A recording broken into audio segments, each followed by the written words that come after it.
Alright, hey guys, Only Gamer here, back in another video, and I'm doing another collection video. And today, I'm going to be showing off my PlayStation Portable game collection. Now, this is an updated look at my PSP game collection, because it has been many years since I last showed off my PSP games. And to be honest, as you can see, yeah, I don't really have a whole lot. In fact, I think out of all the platforms that I own in my game collection, aside from original Game Boy and Game Boy Color, which I think I only have like 4 or 5 of each. This is pretty much like the smallest like collection of games I have for just one system. Yeah, I don't have very many PSP games at all, sadly. My actual PSP is right over here. It's a 3000 model. I've had this since Christmas 2014. It was a used one that my mum got for me. And I do in fact still have the box for it right up there. Came in the original box. Yeah, it's still got all the accessories and stuff that it came with. Just ignore all the dust. It's been up there for quite a while, but just open up for you guys. I forgot exactly what's even in here because it's been so long since I last opened it. But yeah, got like the instruction manual here, safety and support booklet. Not entirely sure what that is. yourpsp.com advertisement thing, and then a lot of holders for like the UMDs and stuff, like a crap ton, as you can see. Like so many UMD holders in here. Not entirely sure why there's so many, but yeah, I think one of them's actually a cleaner or something. But yeah, this one of them's actually a cleaner for UMD discs. But yeah, so that's what's inside my actual PSP box. I don't think I've actually shown this off in a video before. So that's the box that my PSP came with. And yeah, and these are all the PSP games I own. Like I said, it isn't a lot. So this will be a relatively short collection video, but hope you guys enjoy it anyway. So yeah, let's just get straight into it. Start off with the first game we have here, Dynasty Warriors. This was a PSP exclusive entry into the series. There was another one as well, Dynasty Warriors Volume 2, I think it was called, and I think Strike Force was also on PSP as well, but this is the only one I have on PSP. It's a pretty decent game. It's very similar to Dynasty Warriors 4 from what I remember. Haven't played it in a very long time though. But the weird thing about my copy is that, as you can see, like the outer case and stuff is the PAL release, but the manual and the UMD is actually American. You could tell by the ESRB rating on it. Yeah, I'm not entirely sure why that is. It just came that way, but it doesn't matter because PSP is region free. But yeah, so that's the first game there. And then next we have Grand Theft Auto Liberty Stories, a game which I also have for the PlayStation 2. Yep, right here. There's a PS2 version. I actually had this before I had the PSP one. But yeah, it's a really good game. It's basically like GTA 3, but if I had the gameplay of San Andreas. I never got too far into it, actually. I really should go back and play it again. But yeah, it was a pretty good game for what I remember. And this one's complete. There's a UMD, the manual, and yes, it does have the poster as well. So yeah, the manual is really cool for this actually, because it looks like a newspaper. I don't have Vice City Stories or Chinatown Wars for the PSP. I have Vice City Stories for PS2. That's actually a pretty pricey game now. But yeah, I want to get that for PSP at some point. And Chinatown Wars, so I can complete my GTA PSP set.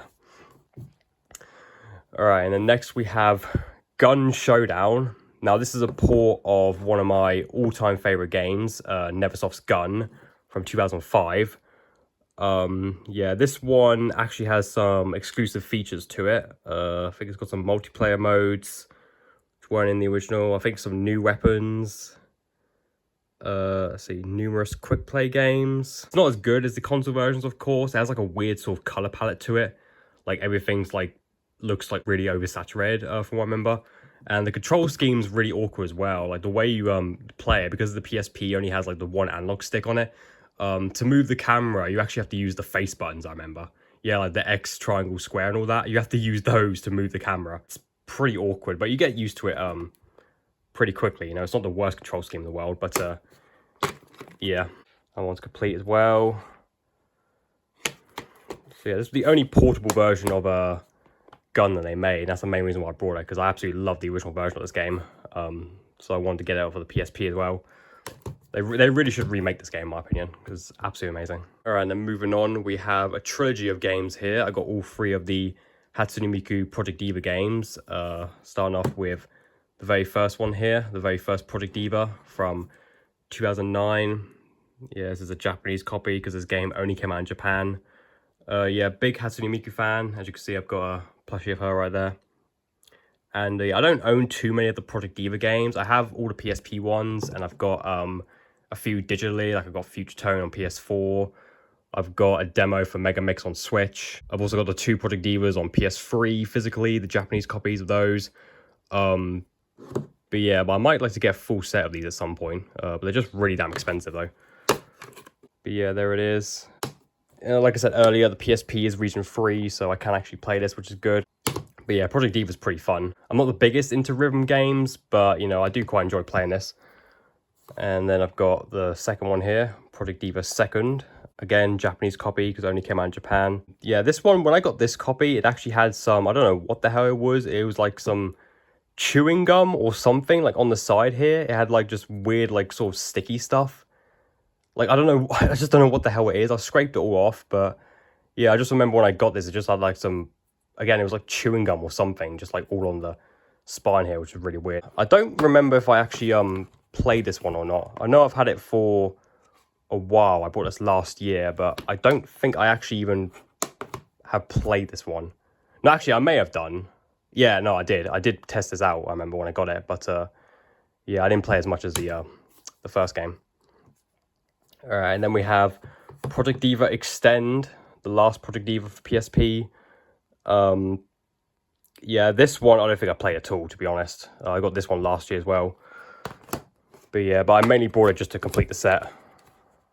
There it is. So yeah, so that's all 3 of the Hatsune Miku Project Diva games. All right, and then moving on, we have Sega Mega Drive Collection. This is the PSP Essentials version of the game. Yeah, this is one of the games I got with my PSP when I got it for Christmas that year in 2014. And yeah, and this is a great collection. You know, you got 27 Sega Mega Drive games on here. You know, you got the Essentials like Sonic the Hedgehog, Echo the Dolphin, Altered Beast, Golden Axe, Ristar, Columns, Comic Zone, and many more. So yeah, just really good collection. This is probably my most played game on the PSP, actually. I remember playing this quite a lot, especially when we went on holiday a few years back. I remember bringing my PSP with me and this game and just playing a lot of like Sonic and stuff on it. So yeah, really solid collection. All right, and then we have Tekken Dark Resurrection. Yeah, this was another game that I got last year.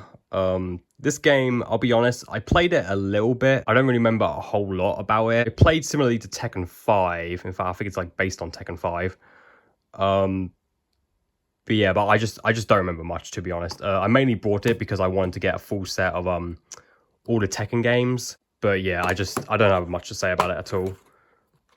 But yeah, that's complete as well. There was also another Tekken on PSP. There was a port of Tekken 6 as well. Which I might get that. I don't know. I've already got Tekken 6 on the 360, so I don't really need to have it. But I don't know. If I find it for cheap, maybe. But yeah, that's the only fighting game I have for the PSP. All right, and the last 2 here are both Tony Hawk games. So the first one here is Tony Hawk's Underground 2 Remix. Really, really good game. It's basically the definitive version of Underground 2. Because you get all the levels from the original game, plus there's 4 PSP exclusives. Some of the PSP levels in this were eventually included in American Wasteland, so they're not exclusives anymore. But yeah, but this is pretty much the ultimate version of Underground 2, because you get more content. Plus, you have the benefit of the game being portable. Yeah, it's just a really, really solid version of the game. Probably my favorite game on the PSP, actually. So yeah, and it plays just as good as, you know, playing it on PS2 or Xbox or any of the other consoles that Thug 2 originally came out on. Yeah, it's a really solid port of the game. All right, and then the last game here is Tony Hawk's Project 8. Yeah, this was the only portable version of Project 8. They didn't do like a Game Boy or DS version of this for some reason. This one's really solid as well. This one's a port of the PS2 version of Project 8. the one developed by Sharba Games and not Neversoft, which was pretty much like, it was very similar to like the 360 and PS3 versions, but it had some changes to it, and it ran on like the old game engine that powered like American Wasteland and the older Tony Hawk's on PS2, rather than the next gen engine that the 7th gen versions were using at the time. This one I remember as well also had some exclusive things to it, like the I believe this one had a classic mode that I don't think the original version had. The original PS2 or even the 7th gen versions. Correct me if I'm wrong, but yeah, I remember this one had a classic mode that I think was exclusive to the PSP. But yeah, that one's complete as well. And yeah, so that is basically my entire PSP game collection. Again, not a whole lot of games. But yeah, even though I don't own a lot of games for it, I still like the PSP. It's a really cool handheld. Yeah, so I hope you guys enjoyed this video. Please like, subscribe, and peace. I'll see you guys in the next video. Until then, take care now.